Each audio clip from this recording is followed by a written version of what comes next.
Hi అండి. ఈ సీజన్‌లో అయితే ఎక్కువగా చిత్పాల పండ్లయితే ఎక్కడ చూసినా అయితే ఇవే కనిపిస్తున్నాయన్నమాట. ఈరోజైతే అన్నయ్య ఇంటికైతే వచ్చాడనమాట. సో, నా కోసం అయితే తీసుకొచ్చాడనమాట. సో, నాకైతే చాలా అంటే చాలా ఇష్టం సీతాఫలాలైతే. ఇక్కడైతే కొనుక్కోవాల్సొస్తుంది. చిన్నప్పుడు ఊర్లో ఉన్నప్పుడైతే మస్తు చెట్ల మించే పండ్లు అయితే తెంపుకొని తినేదనమాట. ఇంకా కాల్చిన కాయలు కూడా మస్తుగా ఉండేటివి. ఇంటి దగ్గర ఉన్నప్పుడైతే చాలా బాగుండేదనమాట. ఇక్కడైతే ప్రైస్ కూడా చాలా ఎక్కువ అయితే ఉందండి. కేజీకి 120 రూపీస్ అలా పడిందంట. సో 2 కేజీస్ అలా తీసుకొచ్చాడు. సో ఎంత టేస్టీగా ఉన్నాయంటే పండ్లు అయితే చాలా డెలిషియస్గా చాలా బాగున్నాయండి. ఇవి హైబ్రిడ్వి అయితే కాదు. చాలా స్వీట్‌గా ఉన్నాయి. అసలు ఎంత టేస్టీగా ఉన్నాయంటే నోట్లో పెట్టుకుంటే అట్లా కరిగిపోతున్నాయి అనమాట. ఎంతమందికి సీతాఫలాలంటే ఇష్టం?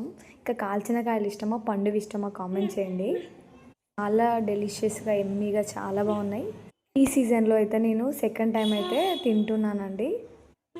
పళ్ళు కూడా చాలా పెద్దగా ఉన్నాయన్నమాట. ఇంకా మా పాప కూడా తింటా అని అంటుంది. సో తనకు కూడా తినిపించాననమాట. సో తను కూడా చాలా ఇష్టంగా అయితే తింటది సీతాఫలాలు.